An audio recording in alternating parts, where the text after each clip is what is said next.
Hey, Andrew Howell, welcome to the big show. Hello, everyone out there on the internet. Welcome to another episode of the Community Chorus Show. Andrew, how are you doing today?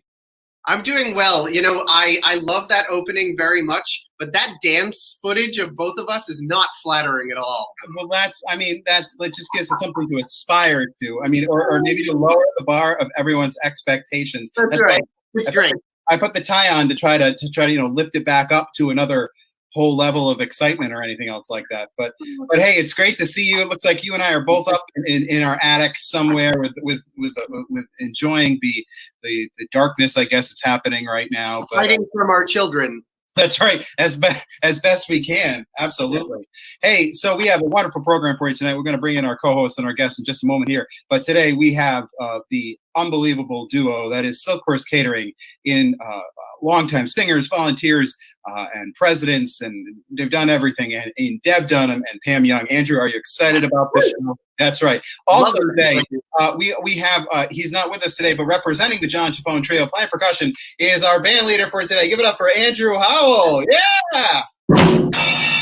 Wow. Well, with our production budget of $6, we afforded Andrew a pair of drumsticks. Absolutely incredible. Hey, we wouldn't be able to make this possible without lots of support to the Chorus of Westerly. So a big shout out to our friends at the Rhode Island State Council on the Arts for all that they do for the Chorus of Westerly. I'm not sure if they want to associate themselves with this particular show yet, but we'll see. But also thanks to our friends at the Blue Mitten Thrift Shop for helping the Chorus of Westerly sing and sponsoring our programs. You can go check them out on Main Street. They're over there by Midway Pizza, somewhere near Dick's World of Wines and that little plaza there. All sorts of stuff you can donate there, and all the proceeds come to the Chorus of Westerly after their expenses. So thank you to Riska and the Blue Mitten, and it gives me great privilege to welcome back in our co-hosts from all around the globe. Bring in Amy Blanchette, Andrew the Cheese Ledestri, and Mike Freitas. Yeah! Somewhere there they are right there. Andrew, I'd like more cowbell. More cowbell. We can't afford it. Next week. Friends, how are you doing this week? How's everything going? Good. How are you? Just living it up here. Enjoying today a delicious beverage. There, see that there, Dreher beer for my stepfather there. Yep, our little Sunday afternoon casualness here. Amy, anything new going on with you this week? How about them Tampa Bay Rays? I mean, Tampa Bay Rays. That's right. Yeah. Football, yeah. They play football. Right, there's some sort of sports ball. Absolutely. And Michael, I see actually behind you there. You have a lovely Chorus of Westerly. It was made by Fowl House years ago. Yeah. See that? And Andrew, you have a tree behind you. It kind of looks like it's over your head. Or my fro. If I stand just the right way, look, it's my fro. It's a new, interesting look for you, but I guess that works here. Well, trying all different things. Yeah. Well, thank you all for joining us last week on the big program and to being our the first guest on here. We'd like you so much for keeping you along, and for all of you out there on the web, thank you for tuning in again. I even understand now not just my mom and some of our moms watching. My dad is watching. My dad has been watching quite a bit, so I want to give him a shout out here. You can give shout outs to anybody else you ever want to, your free plugs and stuff like that. And hopefully we'll get Mr. John Decius Xavier Pinto to watch this once in a while there too. But welcome, John, if you're not there yet. Good to see you. And if you would like to have us call out your name, you can just send me an email and say, Ryan, I'm desperate for web media attention that about 68 people might see. If you do, just send me an email. We'll say it here on live. $50 donation to the Chorus of Westerly. That's right. We can give you a name shout out. It's got to be. If you, depending on how much you give, it could be even. We could just talk about you the entire show. So who knows? Who knows? Dan Van Winkle. It could be you. All right. With that said,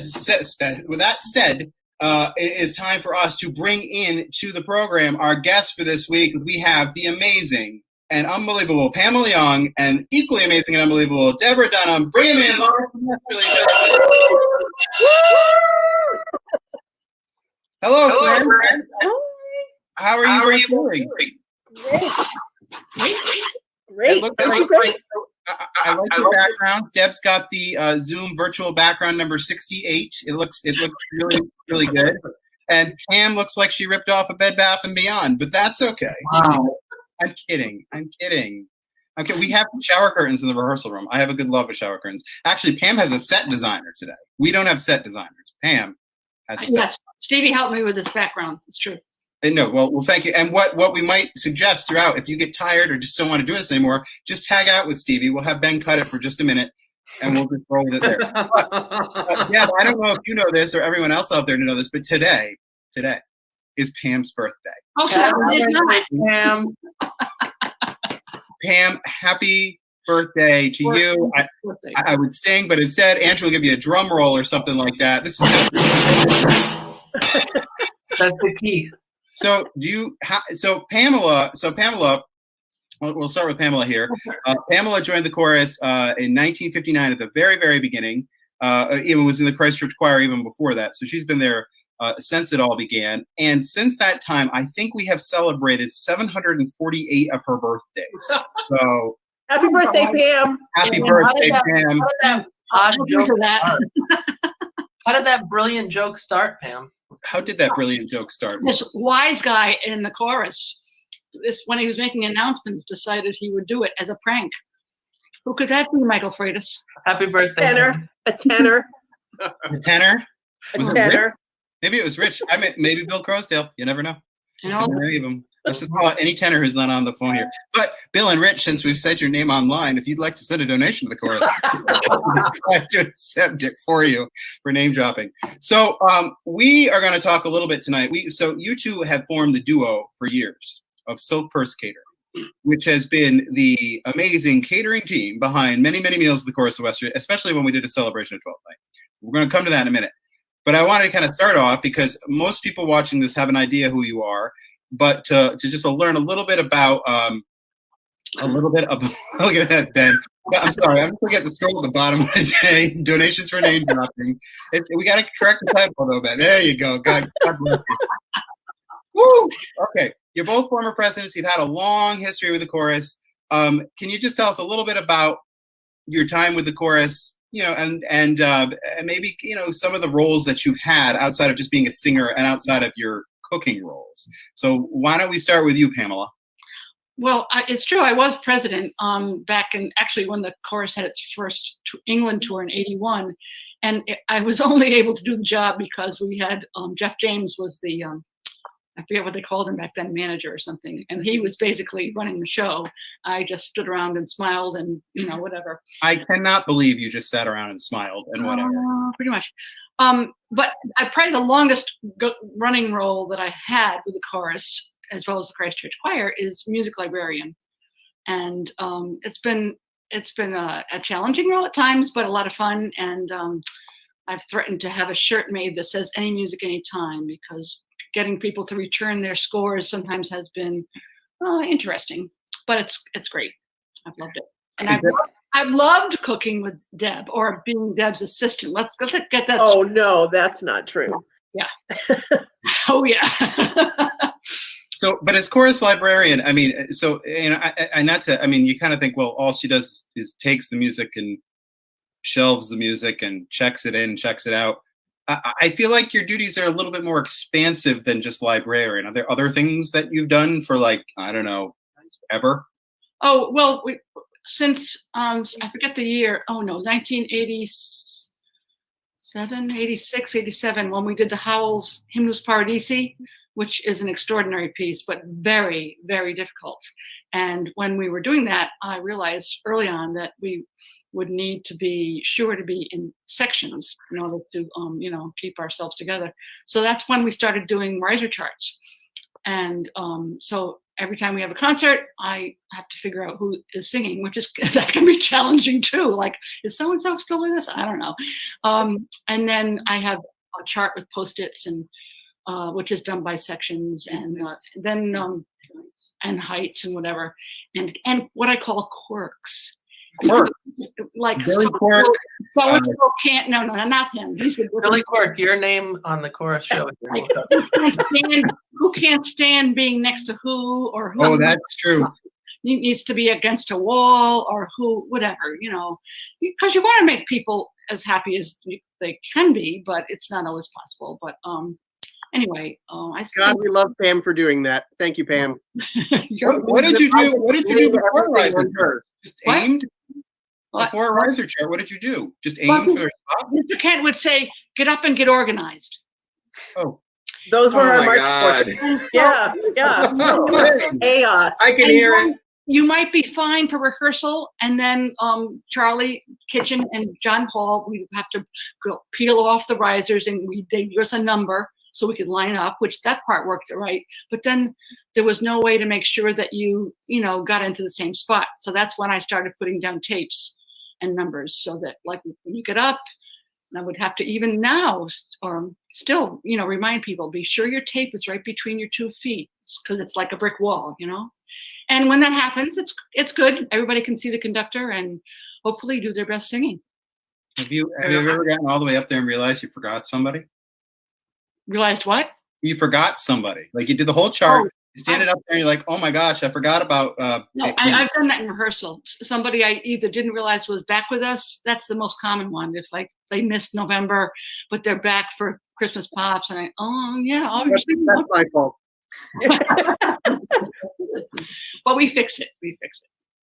So He's so humble. I feel like that's so just the tip of the iceberg. I feel like anything with a chorus I've ever seen that has been organized or gone through or sorted or fixed or put in any sort of semblance of a way that you can deal with it, that's been Pam's job. Well, yes, because Pam does these scrapbooks that I never even knew she did until I think when I was president. I was like, where did these come from? They're gorgeous. And someone said Pam does them, and I don't know how, did they go back to 1959? Well, I'll tell you when it started. When the chorus celebrated its 40th anniversary year, I said, "Ooh, it'll be fun to figure out how many singers and who they were that we've had since the beginning." So I went through, and Ann Utter had boxes and boxes of all sorts of stuff in her basement, and so I was able to find almost all of the programs. I think I'm only missing 2 or 3, and I copied the singer list and started a database at that time. Now I use Excel, but anyway, so every year at the end of the season, I update it, and we're up to what is it, 2,600 or something? Let's say it's like 3,902, just to screw with people's brains. Yeah. You also use the audio log feature, Stardate, whatever, to take notes as well. Well, that's Audio true. devices. You do use a recorder to record notes all of the time. I like to grab notes. Well, that's old school. It's actually just a voice recorder. Yeah, because at camp with the kids, I never would have time to write down stuff, so I kept this recorder in my pocket, and would sometimes record other things that were of humorous nature. That's true. Audition tapes. No. You know what, Pam? Though those and Debbie, those scrapbooks are amazing, and Pam's record keeping and your journaling and your chronicling, which Amy, I know you also do quite a bit of. It is for me on my end. I think Pam and I are a little kindred spirits with this logistics and timings and how things all shake down. It's really great in terms of like we'll come back from a tour or camp, and Pam will ask me like, "Can you give me the times precisely? We did this and that." So what was helpful, and we've done this all of us working at camp in different projects, that when we go back to it the next year, we've got that data down. Like it took 97 minutes to run that activity, meaning don't run that activity ever again. Don't do that again. Yeah. Or I mean, after we got back from Germany, Pam and I sat down and we were writing down timings of arrivals and dates. But what's easier now is with the iPhone, when you snap a picture of something, of course, it timestamps it for you. Yeah. So that proved very.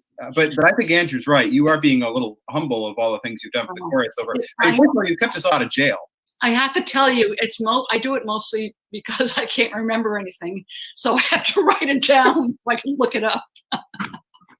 Well, we love you all the more for it, and I hope lots of people out there also realize that Pam was an educator in the Stonington Public Schools for many, many years, and had Michael and I as her favorite students ever, plus maybe a dozen other kids. But we'll say we're number 1. The William Street top 10 we at least cracked, right? Paris to Carrots too. Yeah. It's our Cheers favorite. to Pam. Cheers to Pam. Yeah. Here's Yeah. We're delighted that you're here, and there are two Pams. So if someone listening seems about the background of Stevie, we'll have her on another show too. Stevie's actually will be probably called "The Number of Tenors I Kept Out of Jail." That will be Stevie's theme. But also, we have with us today on the line another amazing former president of the chorus and singer, and Deb. So I'll ask you the same questions we start off with Pam. Is we know you've been a singer and doing this, but tell us a little bit of how you began with the chorus and some of the other weird, wacky, and wonderful roles you've held with the group. Okay. Well, I like to say I've been with the chorus since I was born because both of my parents both sang. My dad wasn't quite there from 1959, but he was a student at Bunky's, and I think that's why he wasn't in the chorus because he was in college at the time. But anyway, I joined when I was 7.5, and Bach B Minor was my first concert that I sang on the Risers. Yeah, that was a real icebreaker. And yeah, and I grew up singing in the chorus, and both my kids sang in the chorus. They're off and living their lives now, but I chaired the children's committee for quite a few years, and with my partner in crime, Amy, we did some things at camp.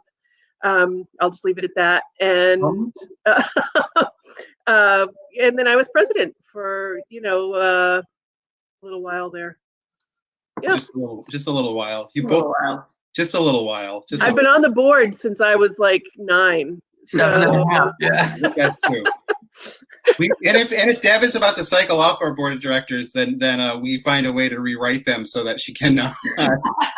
I noticed that. Yeah, it's all right. I love it. I love it. Well, I mean, I think that again, you're just like Pam here. You're very humble with what you're saying, but I think between the two of you, the hours of love that you have put years worth of love, decades into the chorus, we wouldn't be here doing what we're doing without you. And I'm glad that you acknowledge Amy and Pam, and also you, Andrew Ledestri, for all your years of supporting us all at camp, because I up until recent years where things have changed a little bit, it was always, even when I was an executive director, it was always amazing to walk into the choir camp week and know that not only was I going to have a good time, because I always had a good time, but that the kids were going to have an exceptional experience. And you all gave your heart and soul to it. It was fabulous to always hear Amy and Deb, and I think Pam, you'd sneak over there sometimes. You would always have these little planning meetings, I think at Deb's house, where there might have been some gin or wine involved. And when a great idea would come out, all of a sudden I get an email or a phone call or a text message with whatever that great idea is, and often whatever role I had to play in it. My favorite one, though, was I got a message one year from Deb asking, I think, about how do you tow a Death Star to Ogons or something like that. Yes, and there was, so we had a year, now let's see if I get this correctly. We had a year, we were watching for a camp movie, and Angela Destry, I think you were involved with this too at one point.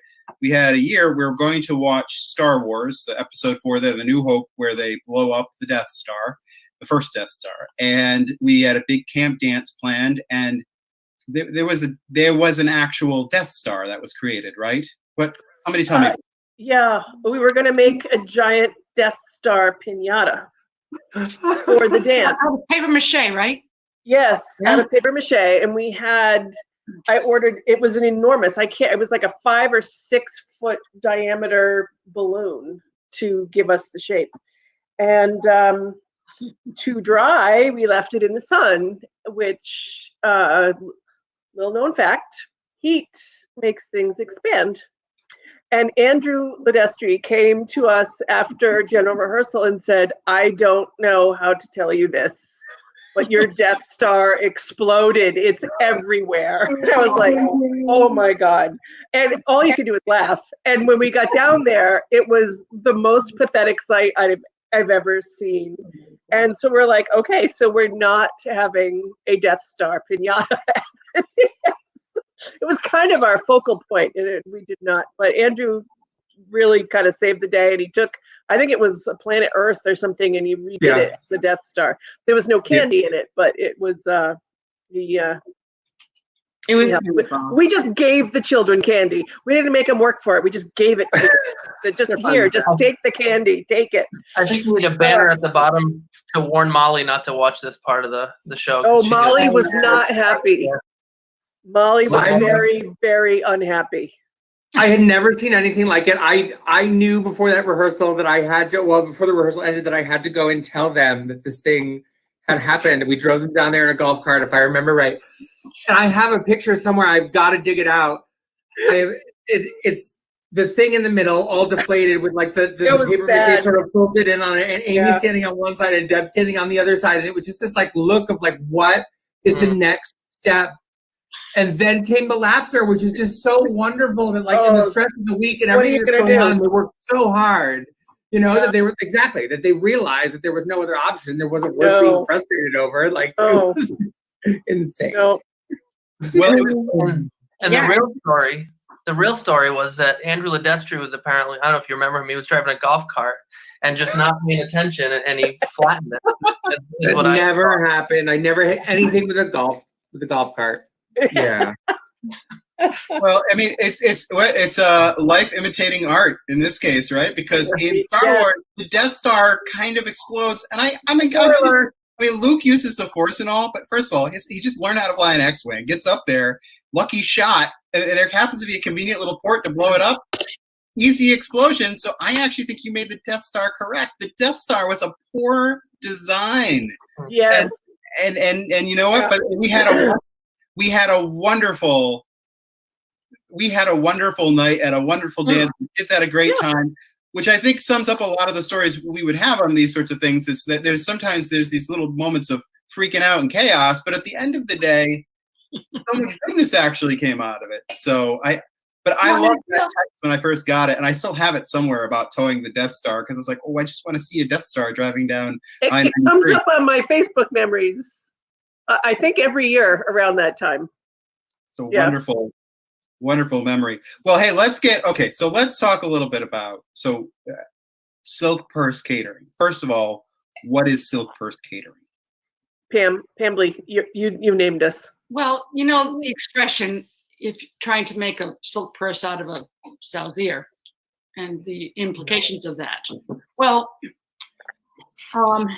during a regular chorus season, there was a lot of food going on. Like there would be orchestra dinners, there would be special events like Oktoberfest or, you know, other visiting groups. So we were constantly doing food. And since when you do food for something, you don't want to run out.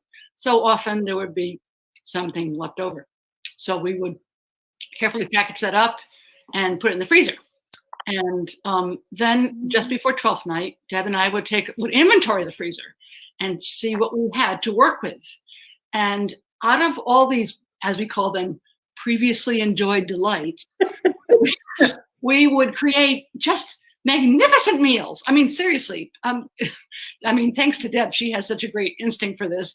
But I think the most rewarding thing about the 12th night meals was that the people who ate them were working very hard on making the production happen, whether it was tech needs or acting or music or whatever.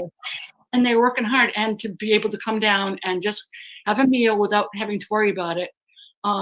I felt like it was a great gift to be able to give to them. So that was really rewarding. Deb, go ahead.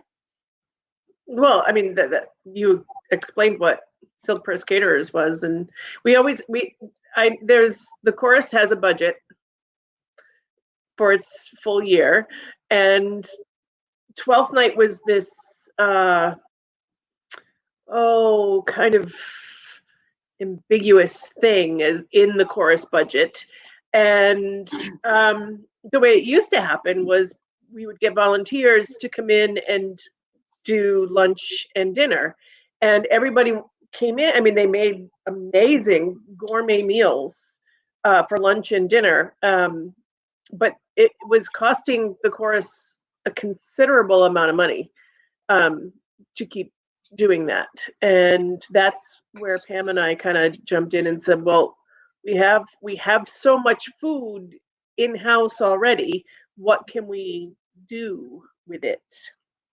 How far can we stretch this? Yeah. And you know, it's interesting. They talk about in 12th night anyway. They used to talk about a long year and a short year, and everyone, with the exception of maybe you and me, Pam, loved the long year.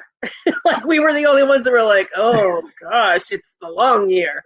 Like it would be, you know, almost 3 weeks of lunch and dinner every day. And not that it wasn't wonderful seeing everybody, but it was A long time. it was a long time.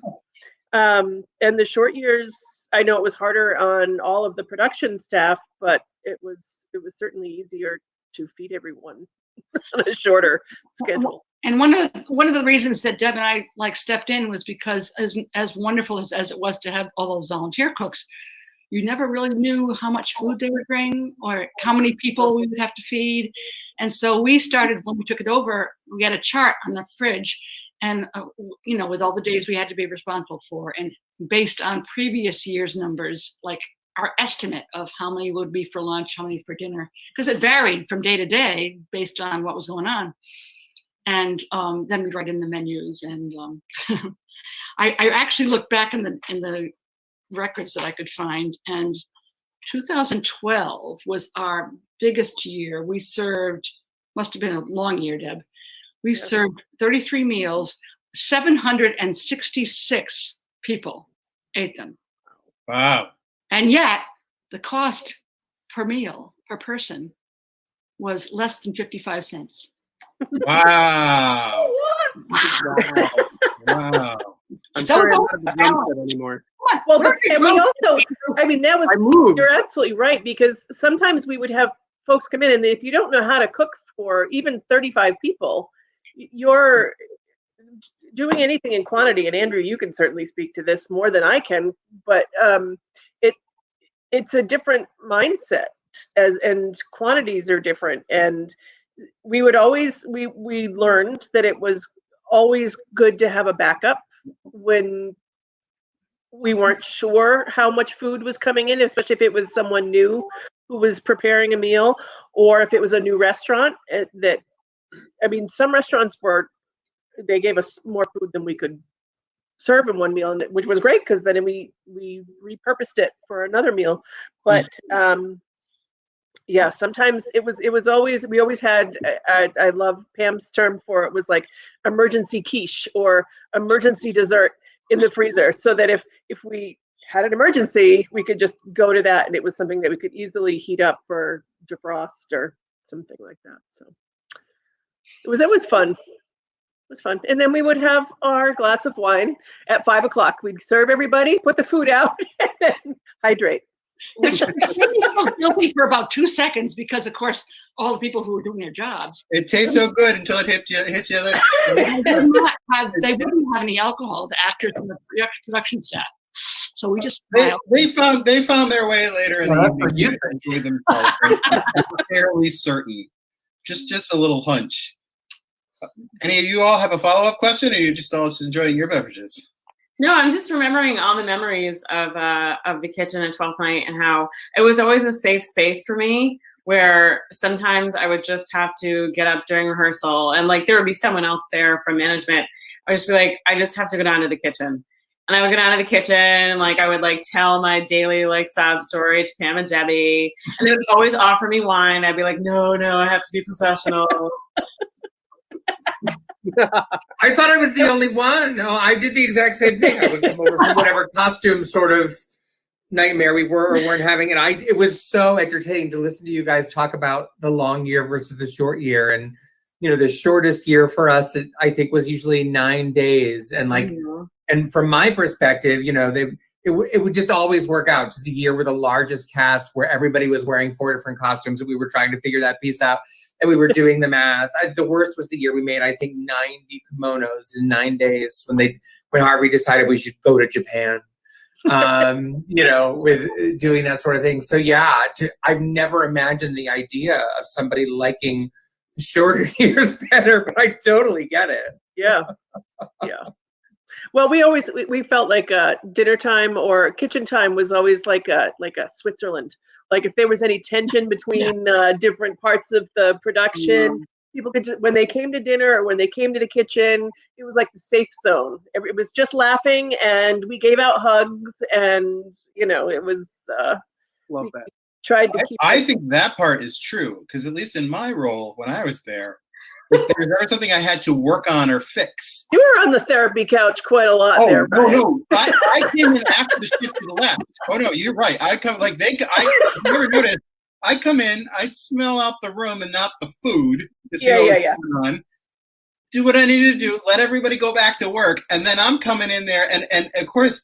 My meal, all these meals for the chorus, and I know Pam picks up on this because some food can upset my stomach a lot for issues. So all I'll ever eat is rice. Like, I just need more rice. I don't want to have any, nope, rice. And there'll be just times I'm eating a giant bowl of rice and talking to you really quick, eating rice, because I need to go.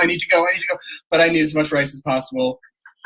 Well, thank you for all of that. Do you have any stories of any oh my gosh, I can't believe we did it, or a clutch save, or something that was maybe every single day? That's what it was like. Every single and of course, you also have to remember that when it got to the end near the performance date, Friday night was the preview performance, and that was our night of previously enjoyed delights, because which was leftovers. The based people were coming in to do their thing, and we didn't have a separate kitchen or refrigerator for them. We had to just juggle stuff, so that was always challenging. Yeah, and we had to be at rehearsal. Oh yeah. And we actually sang in the performances. You must have felt relieved when you got up on the risers and were away from everybody. Oh, thank God.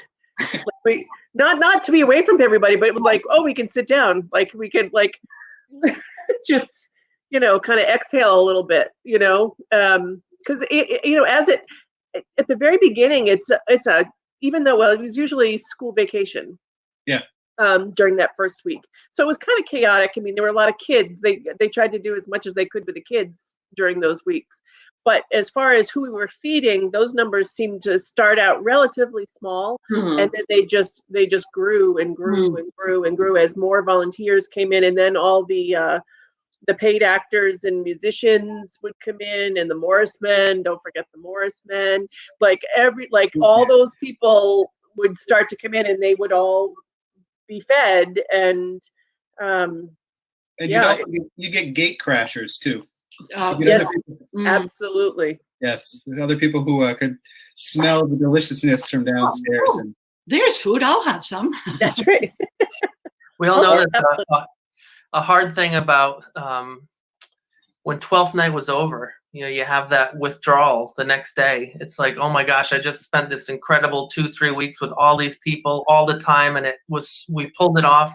It was unbelievable. And then the next day, whether you're a school kid, because I was an actor in 12th night for a decade. So whether you're a school kid or you're a grown up in the show, the next day it's just everything is gone. And then what makes it worse is you have to feed yourself. Oh yeah, it's like coming home from camp. Yeah, very true. But thank you for all of that. Yeah, no, it really was, and it was Lee Eastbourne and I always used to joke. It was like working for Google for 2 weeks, because they have those Google cafeterias where they just feed you to keep you working. But it was nice too to always know you two were there in the kitchen, because it was not just making food. But it was also kind of year round, because if we did something for something else, for some reason we had pounds and pounds of mushrooms left over from something, and I can't remember what it was. But I remember we went in one night or whatever, and we sliced them all and sauteed them in butter, and then froze them in Ziplocs in, thin, like Pam does. And so then you could just break a hunk of mushrooms off if you were cooking something else. And so, I mean, we would year round think of everything that we cooked, whatever was left over, we'd say that would be great for 12th night, and we could do this, this, this, and this. Like, I mean, sometimes there were inexplicably leftover roast beefs from summer pops.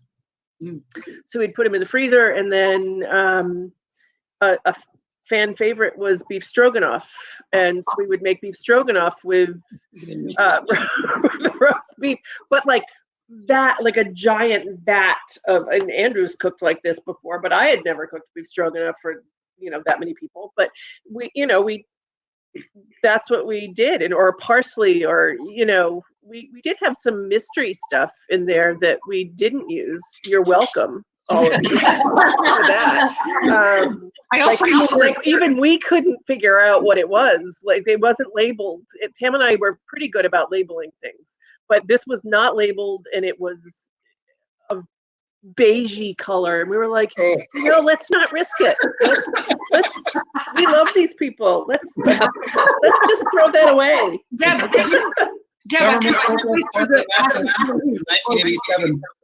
halfway through the run, we would go through the freezer and figure out, okay, what's our current inventory, and try to think, okay, how can we use this, and this, and I think we did pretty well. We did. We had panko for years. I know. I finally figured that out. It's only so much. You can't make a main meal out of panko. Yeah. Are you ready to kick it up a notch? Because I am a big fan of Pam that wants to say hello to her. Hi, Oh, hi. The paparazzi are everywhere. That's right. You have groupies, Pam. I missed Arthur, tell Daddy he has to now send us $100. Yeah, cameo. Like, out of here. Wow, there you go. Arthur Howell. Arthur Howell. Next week's donations for name dropping, or if your child appears on screen, can start at only $50.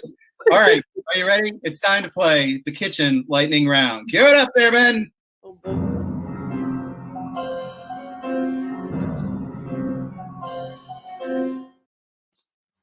Pam and Deb and Angela and Esther is going to play along with you.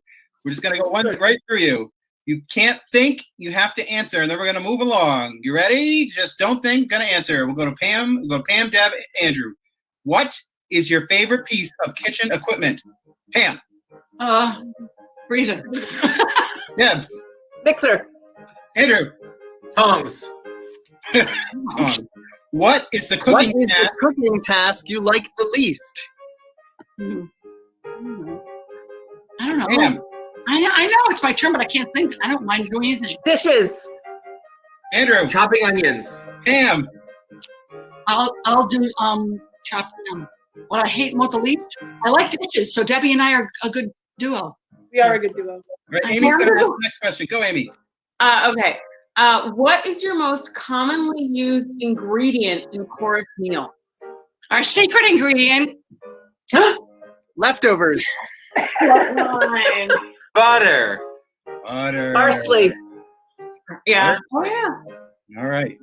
All right. Finish this sentence. Quote, when all else fails, we could always make ham.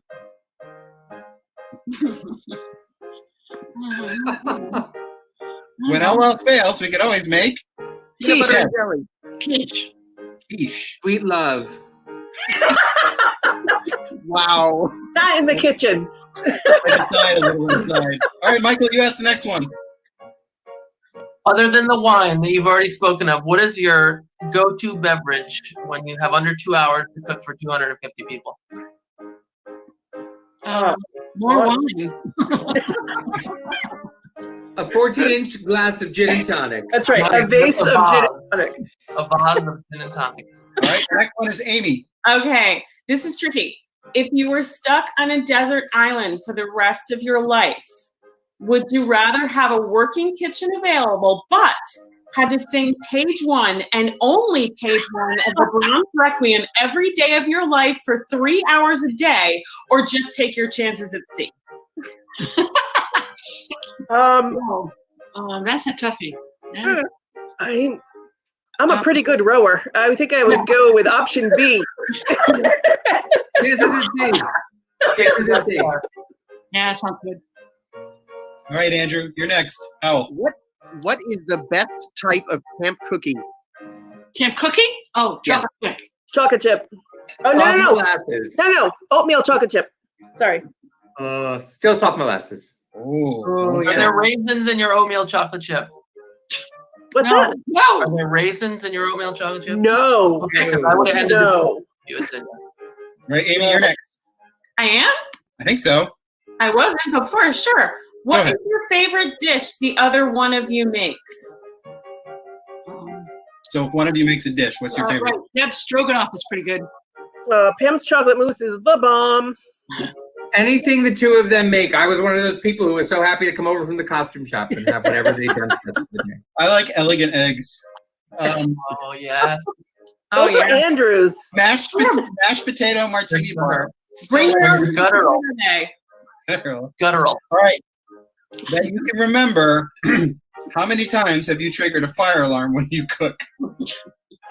Andrew, you go first. 3? I think 3. He wasn't even cooking once. He was, That was- 3.5. Not a step traversa. All 3 of mine were food related. Sauteing.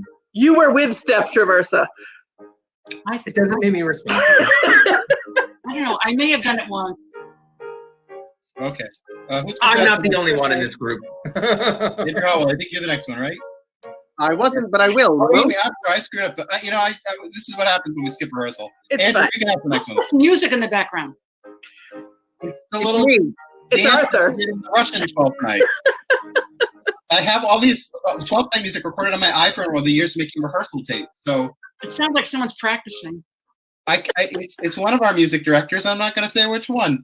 Okay, Not go this one. ahead, Andrew, or whoever's going to read the next one. Read it. What is your most seemingly impressive meal to make that secretly isn't that difficult?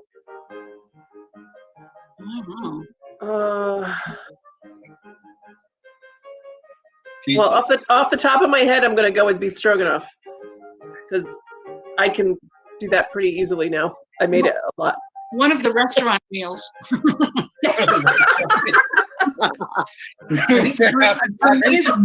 Shelter Harbor Inn. That's right. How are you, I think Angela? for me, it's meats. Prime rib and pork chops, like those things are actually really easy to do really well, and people somehow seem very impressed when you do them. Andrew, honey, we've never had prime rib. Yeah, but Andrew makes it. I have made you prime rib. All I right, will Michael, make ask it the last again. one. Michael, you asked the last one. Is there anything that you really can't freeze and reheat? That you can't what? Say that again? Is there anything you really can't freeze and reheat? Mashed potatoes. Yeah. Anything potato.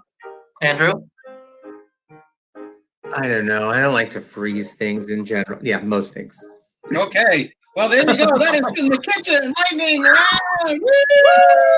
Woo! You won. Great. Tell them what they won. Well, you've won an all-expense trip to Restaurant Depot. You get an Anything Arthur. you want on your own money. Now, we got another segment for you right now here. We're going to go to the old chorus photo album because we like to look back in the past. Oh, yes. Oh, wow. Photo album. Okay, so we're going to show you some pictures, Pam and Deb, and you need to just answer what they are, what you think the answer to the question is. All right, Oh, boy. Ben, let's cue up number 1 here. What's in the pot, Pam? Bug juice. You sure? Pretty much. Could be hot chocolate. What do you think? What do you think? No, it's bug juice. All right. Bug I think- Also, can we ask, what is Scott Bliss doing behind your shoulder there? He's eating an egg. Okay. Just make An sure. elegant egg. Obviously. Hey, No, that was how they used to do the egg toss. that's What is all right, bug Ben, juice? call it number 2. What do we do? Number 2. Picture number 2. What is happening here? That's at the carnival. That is the cookie drop, and that's Billy Quirk, I believe. There's no cookie. I can't figure out Yeah, what I think it's a fallen game off. called Torment the Child. That's the game, Torment the Child. No, I think they were doing whippets, it looks like. Are those cans of Budweiser in the back? That's right. What are those? Ben, pull that up again. What are all those cans? That's like Ready Whip. It's Mike is whipped right there. Totally cream. Ready Whip. whipped Whipped cream. cream. Did It was they make your own Sunday night. Oh, okay. I just thought it was all involved. Or was it distract Billy Quirk by looking up at that stick while you secretly got ready behind him to spray it with whipped cream? Okay, He Ben, loved number every 3. second of it. Oh, What boy. is Pam celebrating? Wow. It was volleyball. Tuesday. It was. We were the volleyball cheerleaders. Yes. Lopsided Pom Pom Day. I That think it was was- their birthday. It was volleyball at camp always needs cheerleaders because there are 30 people on each side. and no one can hit No the one ball. hits the ball. No one hit the ball. Never. No All right, one. bring up the next one. Number 4. Oh, I Where know. did it go? No, that What is wasn't going on? This? Yeah. That was the end of the elephant walk of the omnibus. Yeah. And Ben is handing my father a bowl of peanuts. What was the Bunky- elephant walk? Bunky is sitting next to him. Yep. And the other team had to deliver their peanuts. Also, that is my gut and my legs, where the words are on. Right. Looking good. Yep. looking Thank good. you. Who else looks like I You shaved my didn't have to legs? say that. The words were covering it so nicely, Ryan. Yeah. Well, that's what happens when you make the pictures. Let's do number 5. What is in the bag? It says lard, but I'm not sure it's lard. I don't remember. It was my idea to put lard on it so that because it was something we didn't want anyone to eat, like at late at night. Gin. And- Gin. There was some kind No. Gin we never had gin there. I believe it was Um, delivered by water Alan. bottles. was it I wine? think Alan Walecki delivered it. No, I think no, it's it was food. It was some kind of food, but it was like really good. Like rum And we- sauce? No, I don't remember. Beef I don't know. stroganoff. It said lard, Oh. lard for D and P. I thought it was like lard for when you're like dancing and prancing. And, like, All right, Ben, bring I'm it. Number, dancing, she's prancing. what you looking at? Amy and Deb. It was so beautiful in there that day. The sun was coming Yeah. through. It was gorgeous. Where think are it you? Preaching. Plus, the angel of the Lord appeared unto us and said that we were to spread the good news of wine throughout the land, and we did. And we did. Oh, we you're- were- you look like you were patient. I think they were patiently waiting for their audition. That's Girls, all. where were you? where is that? Europe. That was at that really, really ornate place in Germany. Furstenfeld. Furstenfeld? Yeah. All right, Ben, are we at number 7? Well, whatever. Bring up the next one. Number 7. What happened here? Ghost walk. The end of the ghost walk. I think that was at our first concert in '81 It was. in the cemetery. Yep. I've never seen that picture before, and that's rare. Neither have I. Wow. He's laying We were- on his gravesite with For the some robe. reason, we had dinner in the cemetery. Yeah. My brother had I think it was 11th birthday in the cemetery. Where? Yeah, we were Yeah. in St. Bartholomew, was Yeah, it? at Yeah. the graveyard, and Bunky's taking a nap on a gravesite there. Yeah. It looks like he's hiding behind that rose bush, so Lynn won't give him a job. That picture. Yeah. You know? Should have been a If I requiem. close my eyes, no one will bother. Right. All right, Ben, let's go to number 8. Okay, what's going on here? Ice cream. They're making ice cream. Well, what's with the hairbrush? Well, I think It's a they were pasta trying spoon. to keep it down. You know, you have to stir ice cream. Well, this was an old-fashioned ice cream maker that they rented from some place in town, and it was a lot of ice cream, and they couldn't turn the handle because it was so frozen. So it took everybody holding it down, and I think that was being used as a pin or something. Yeah, a lot of them, they come standard with hairbrushes. It's not a hairbrush; it's a No, pasta it was brush. a pasta scoop. I totally forgot that until this moment. Do you guys remember when we were kids? That was like a thing. Like every single one of us, like Mhm. could like line up to turn the wheel once. Yes. Because if you were too little and like you weren't gonna slow dance with anyone and you didn't even know what slow dancing was, like you could do the ice cream. That was You could go make ice cream. Yeah. There's a lot of pictures of John doing that. Okay, number 9. Oh, John. You owe John. Oh yeah, Whoa. that's a great picture. Really thinking. This Right. water's damn cold. Yeah. This Damn tickles my balls. balls. So Pamela, describe what we're looking at here. Besides Charlie's manliness, and then Bunky right behind him, I think. Oh yeah, Is it the Queen's tub, Deb? It it is. is. Yes. And it was they would sit in it till it backed up, and then they stand up fast and like get all the kids down below. But the water was very cold. Very cold. I also want to point out the guy with this. Pull that back up a second, Ben. Look at the guy with the socks, or the gal with the socks to the left there. That's Andrew Howell. All right, what are we on? Are we on 10 or 11, Ben? I don't know. Call up the next one. Okay, Pam, who is Yeah. this guy? I'm That's talking George to the Kent. Lord Mayor of some place in England in '81. Is he now? I think Ely. it's Ely. It's Ely. And what I want to also talk about is there's a lot of awkward hands here. Look at Bunky's awkward hand. You're awkwardly touching this guy's hand. Well, that's because Ryan, after the 81 tour, in the notes it said we all have to figure out what to do with our hands and pictures because they didn't know yet. So then they fixed that. Did they give Were you those like, Pam's notes? That's one of those things we didn't say earlier, that she's so good. She takes notes and everything and distributes them out. Just so you know, next time you do this thing, these are the things that need to be fixed appropriately. Pamela Young. All right, Ben, is this our last one? Call up our next one. All right, Amy, Oh, wow. please describe this scene. What is happening here? We're serving as great role models for anyone that wants to be fabulous. Oh my God. You were doing impersonations of something. Saturday Night Live or Oh yeah, I was. It was how many Saturday Night Live characters can Amy do in like 1 minute or in something? 1 minute, yes. Yeah. It looks I like, have no idea what I was writing down.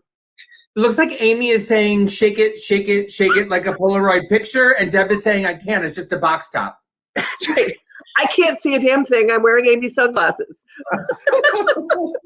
I mean, there's so much about that shot, that the sunglasses, the dresses, you almost, can you call it up one more time, Ben? It almost looks like Amy's doing the Carlton Russell, not Carlton Russell, that was my music teacher. The Carlton Banks. Your music teacher was a $50 name dropping. Oh, Or right before she says to Deb, paint me like one of your French girls. I think it's a it's a chorus concert poster right there. It might be. It's a long hair. I just gave a shout out to one of my very favorite professors, Carlton Russell, who also married Elise and I. So thank you, Professor Russell, for getting that confused. Carlton Banks. Carlton Russell was an organist who played gigs with Bunky and Eddie Tarr back in the 70s. It's a whole other show for another day. Good man. Okay, we got one more. Okay, now best twins costume. I mean, wow. Oh yeah. Yeah. I think the hunks with the wine. I don't know who they are, but Yep.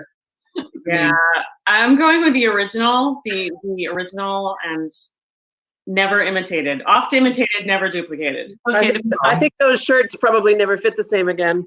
I don't think it's a long On running- any of the four of them. That's the shortest skirt We're that I've a ever little seen either of them in. I mean, it's all yeah, it's something. who was who? Who's who? Yeah. Mike Me or for them? and Ryan's my mom. Yeah. Okay. All right. Yeah. Bug. Look, it says bug Yeah. juice on the shirt. Yeah, bug juice equals Pam. Yeah. Come on now. They'll edit all this out. All right. Well, thanks for playing both the lightning round and the chorus photo album. We'll close it all up. Oh boy, this sort of stuff. I can smell My the mind- red Emmys. Smell what? Emmys, like Emmy Awards. Oh, You know, bug juice equals Pam. It's actually Latin for Pam. You know, you laugh, but when we had the choir reunion last year, Caswell was organizing it at church, and that's what he wanted to serve. So I did my best. Well, I drank it, and did you ever make alcoholic bug juice, like after taps? No, what Every night. Oh, you're asking a Pam? waste of alcohol. Could be out there. All right, we got just a couple minutes left, so kind of closing up on a serious note here. Can you maybe? I know this is a really hard, quick little answer here, but is there a word or something that if someone was just coming into all this for the first time, a word or some way to describe why the chorus, the choir, all of this is so important to you? That's a hard one. Well, I'll go first because Deb coined this expression back at camp 2 years ago about people who invested of their time and energy for something. And it was, you put it in, you take it out. And, you know, it was funny, but it was also the truth. I mean, and I think that's why we have continued to love to give to this organization, because we get so much back from it. I would agree with that, but I'm pretty sure you coined that phrase, Pam. Honestly, I think you did. Yes. you actually gave a demonstration with the money. You put it in, you take it out. You gave a demonstration at the first night dinner. I believe that was you. But well, I apologize. I agree. Memory, you know, it's no, just, no. I agree with the sentiment 100%. And I think because one word, I guess I would say family. because here we all are, this menage, and it's I consider you all family, and even the crazy aunts and uncles that are also in the chorus.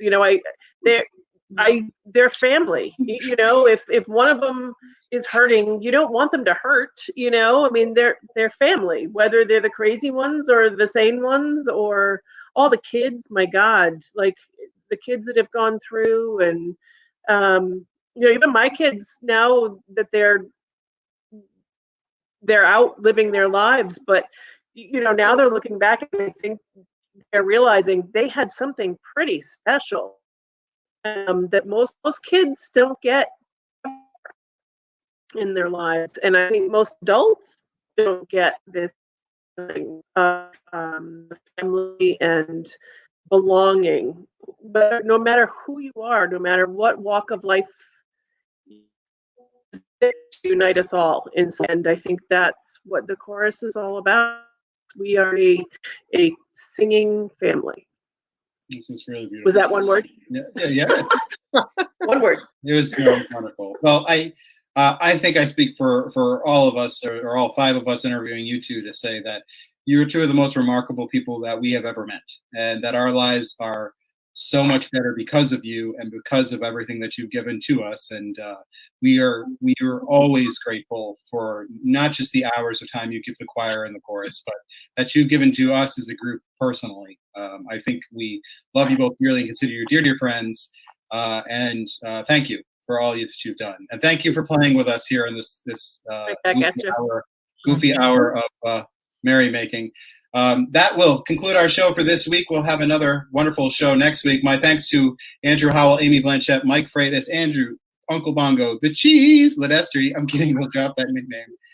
And to our fabulous guests, Deb and Pam. Your parting gift is something I'll eventually give to you, or maybe it's a hug whenever we can hug again. But until then, thank you all so very much. Again, thanks to the Rhode Island State Council on the Arts. We'll have a brand new show for you next week. If you like what you see, be sure to subscribe to the Chorus of Westerly YouTube page. Just go to YouTube and put in Chorus of Westerly. Follow us on Facebook. Or if you want us to do some name dropping, just send in a donation. Say, I'd like a name drop. Children popping in the screen is probably optional. All right. Well, we all love you very much. We'll see you next week. I'm going to point to Andrew Howell over here, or over there, wherever you are, and Pam down there, and Mike over here, and Amy over there, to say good night. Have a wonderful evening, and we'll see you next week. Good night. Good night. Bye.